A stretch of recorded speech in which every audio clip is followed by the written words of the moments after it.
हमारा क्या आएगा, इन आएगा। अब उसी तरह हमें दिया हुआ है बिट्टी स्लीप एट 10 o'clock। तो फिर यहाँ पे हमें टाइम के साथ किसका इस्तेमाल हो रहा है, 8 का। ठीक है, तो फिर हमेशा टाइम के साथ किसका इस्तेमाल होता है, 8 का इस्तेमाल होता है। The word in the bold is a preposition of time. ठीक है, यानी कि ये जो बोल्ड में लिखा हुआ है, ये जो 8 को थोड़ा सा मोटा करके लिखा हुआ है, उसे हम क्या कहते हैं, प्रीपोजिशन ऑफ टाइम कहते हैं। यानी कि ये हमेशा 8 हमें हमेशा क्या शो करता है, कोई टाइम शो करता है। A preposition of time tell us the time when something happen। ये जो preposition of time होता है वो हमें किसके बारे में बोलता है कि कोई चीज़ कितने बजे हुआ। ठीक है, यानी कि कोई एक्शन हुआ तो वो कितने बजे हुआ। We use in with the times of days, months and year। अब हम जो ये in होता है वो हम किसके साथ इस्तेमाल करते हैं, डेज के साथ, मंथ्स के साथ, ईयर्स के साथ। इन तीन चीज़ के साथ हम हमेशा किसका इस्तेमाल करते हैं, इनका। अब हम ओन का इस्तेमाल करते हैं डेज के साथ और डेट्स के साथ। ठीक है, एट का हम इस्तेमाल करते हैं टाइम के साथ। ठीक है, यानी कि जो 5, 6, 7, 8 ऐसे जितने भी टाइम होते हैं 1 से लेकर 12 तक, हम उनके साथ क्या शो करते हैं, 8 शो करते हैं। अब उसी तरह हमें यहाँ पे दिया हुआ है, जैसे हम इन किसके साथ शो करते हैं, ऑन किसके साथ शो करते हैं, 8 किसके साथ शो करते हैं। तो फिर सबसे पहला इन हम किस में लिखते हैं, जैसे कि हमने बोला इन हम डेज के साथ, मंथ्स के साथ, ईयर्स के साथ लिखते हैं। ठीक है, तो फिर हम सबसे पहले इन किसके साथ इस्तेमाल करेंगे, मॉर्निंग के साथ। ठीक है, इन दी मॉर्निंग, जैसे यहाँ पे हमें दिया हुआ है मॉर्निंग। ठीक है, उसी तरह हम सबसे पहले इन किसके साथ लिखेंगे, मॉर्निंग के साथ। और फिर हमने इन किसके साथ बोला, मंथ के साथ। ठीक है, ईयर्स के साथ। अब हमें डे, मंथ और ईयर के साथ।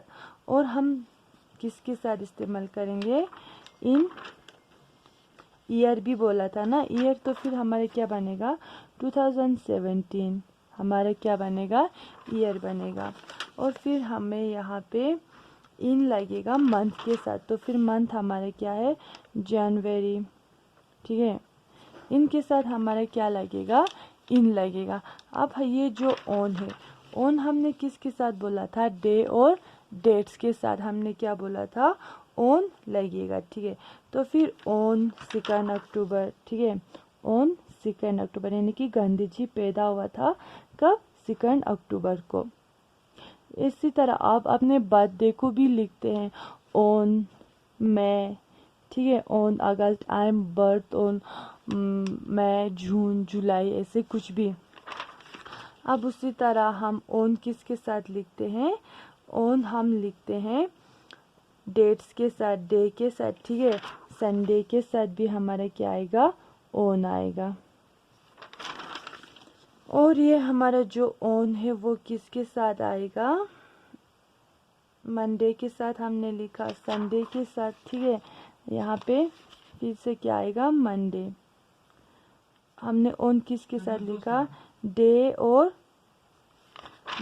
किसके साथ लिखा, डेट्स के साथ। ठीक है, डे और डेट्स के साथ हमने क्या लिखा, ऑन लिखा। और इन हमने किसके साथ लिखा, डे, मंथ और ईयर के साथ। डे, मंथ और ईयर। ठीक है, इनके साथ हमने इन लिखा, इनके साथ हमने ओ लिखा। अब हम एट हमने किसके साथ लिखा, किसी भी टाइम के साथ। ठीक है, और फिर हम जैसे 11 o'clock, 4 PM, इनके साथ हमेशा हम क्या लिखेंगे, 8 लिखेंगे। 11 o'clock, 4 PM। ठीक है, इनके साथ हम क्या लिखेंगे, 8 लिखेंगे। तो फिर इसी तरह आई होप कि आप लोगों ने ये समझ लिया होगा कि हम इन कहाँ पे लगाते हैं, ऑन कहाँ पे लगाते हैं। ठीक है, यानी कि ये प्रीपोजिशन वाला पोर्शन आप लोगों ने समझ लिया होगा। अगर किसी को फिर भी समझ ना आए तो फिर वो मुझसे पूछ सकते